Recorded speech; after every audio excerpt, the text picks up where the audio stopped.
What is up guys, Jarv here, back today jumping into Destiny. We're back with the original This Week in Destiny, giving you the full breakdown for the up and coming week. This week sees the continuation of the Into the Depths quest. We have a new featured raid challenge over in the Root of Nightmares, an overview of the featured raid and dungeon content, the full ritual breakdown including the Nightfall and Nightfall exclusive weapon, and even the return of Iron Banner. Now, week 5 does see the return of Iron Banner in Season of the Deep. It might feel like this is only just left, but this week sees Iron Banner return with Eruption as the featured game mode. It's another great chance to earn some of the brand new weapons that returned this season, the awesome shader and the much desired emblem, which is one of the best emblems available currently in Destiny 2. So if you didn't wrap up those resets prior to Iron Banner leaving back in week 2, then you have another chance to pick up some of this sweet Iron Banner loot.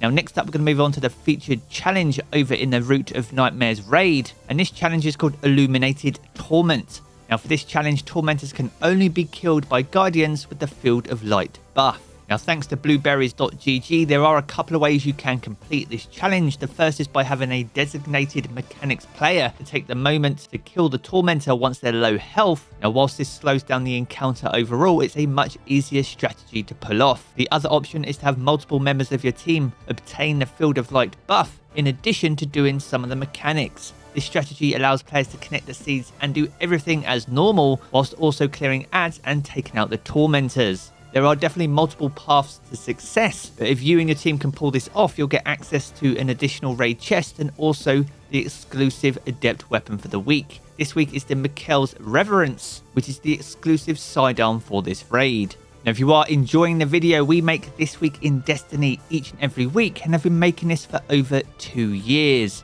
So if you want to keep up to date with everything to do with Destiny 2, be sure to consider subscribing, as we are well on our way to 200k.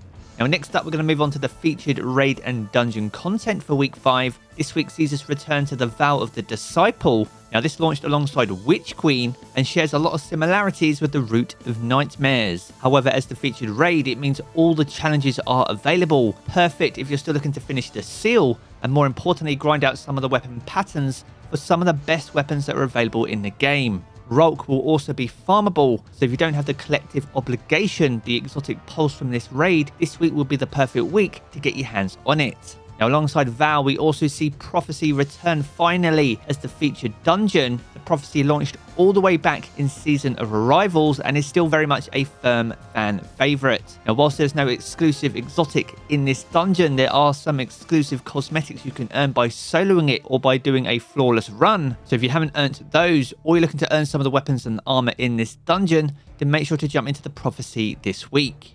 Now, next up, we're going to move on to Dares of Eternity and the 30th Anniversary Pack activity. This week sees the Scatterhorn armor set again, alongside the Wild Hunt armor set from Season of the Hunt. Naturally, with Season of the Hunt armor, though, we do see Season of the Hunt weapons as well. This week includes the Arsenic Bite, the Blast Batu, the Corsair's Wrath, the Deafening Whisper, the Dire Promise, the Enigma's Draw, the Escape Velocity, the Gian 7 Rifle, the Royal Chase, the True Prophecy, the Friction Fire, and the Timeline's Vertex.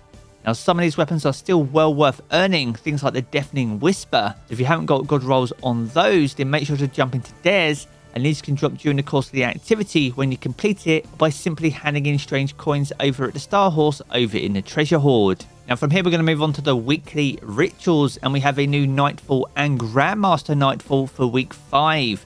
This week sees the return of the Fallen Saber Strike, the reprised strike from Destiny 1. You'll find this over in the Cosmodrome. Now, this Nightfall has plenty of Overload champions, so you'll need to be well equipped. But if you and your team can pull this off, especially on the Grandmaster difficulty and with a Platinum medal, you will be guaranteed the Nightfall exclusive reward. The Nightfall reward this week is due to be the Loaded Question, the returning Fusion Rifle. Now, this is returning with some origin traits and a brand new perk called Controlled Burst. And this is where landing every shot in the burst grants this weapon increased damage and reduces the charge time for a short duration. Now, this increases damage by 20% and decreases the charge time by 10% for 2 seconds. It's an incredibly strong perk and brand new for Season of the Deep. Perk, so if you're looking to pick this one up, then most definitely jump into the Nightfalls upon this week's weekly reset. Now, as for the Crucible, this week we'll see the return of Rift and Mayhem as Crucible rotators for week 5. Now, naturally, there are often seasonal challenges linked to these game modes throughout the course of the season, so if you haven't wrapped those up, then this could be a good week to jump in and knock out some of those seasonal challenges. Now, from here, though, we're going to move on to the Lost Sector calendar for week 5. Now, this week kicks off over in Aphelios Rest in the Dreaming City, which will be offering exotic chess pieces. On Wednesday, Chamber of Starlight is back, offering exotic helmets, with Thursday being found over in the Bay of Drowned Wishes, offering a chance at exotic boots. Now, on Friday, there will be no Trials of Osiris, but the Labyrinth will be back, offering exotic gauntlets, with the Exodus Garden 2A on Saturday offering exotic chess pieces. Sunday, K1 Revelation will be back over on the Moon, offering another chance at exotic helmets, and will round out the week over in the K1 Crew Quarters, offering another chance at exotic boots. Now, as always, if you want to check out this calendar in full for yourself, then make sure to do so over in Today in Destiny, and I'll leave the link to that down in the video description below. Now, next up, we're going to move on to seasonal challenges, and there are 8 challenges for week 5 of Season of the Deep. This week kicks off with Into the Depths 5, and here you need to complete week 5 of the Into the Depths mission. That's followed by Frontline Salvager 5. So here you need to complete 8 bounties from the sonar station over in the Helm. Additionally, defeating powerful combatants anywhere in the system will also grant progress. That's alongside Heavy Salvager, so here you need to defeat combatants with powerful weapons in salvage activities. And that's followed by Prepare for War. So here you need to defeat targets with hand cannons or pulse rifles, and defeated guardians or combatants defeated in salvage or deep dive activities will grant additional progress. That's followed by Battle Rhythm. So here you need to defeat targets anywhere in the system using auto rifles, hand cannons, scout rifles, glaives or linear fusion rifles, and you'll get bonus progress for defeating guardians. Next up, we have Gotta Win Them All. So here you'll need to complete activities in the Vanguard, Gambit and Crucible playlists. Bonus progress is granted for completing Vanguard playlist activities on Hero difficulty or higher,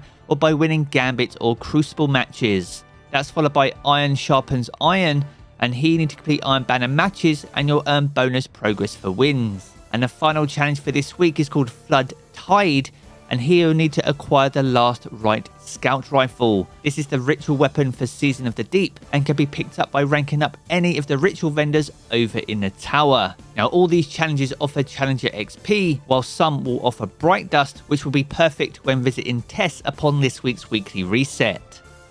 So there we have it, guys, a good look on everything that you can expect for week 5 of Season of the Deep. If you've enjoyed this video, be sure to check out one of the 2 videos you see here in these cards for more Destiny 2 content. And if you want to keep up to date with everything to do with Destiny 2, then be sure to hit subscribe as well. I'm going to put to the game as always, guys, and I will catch you all again very soon.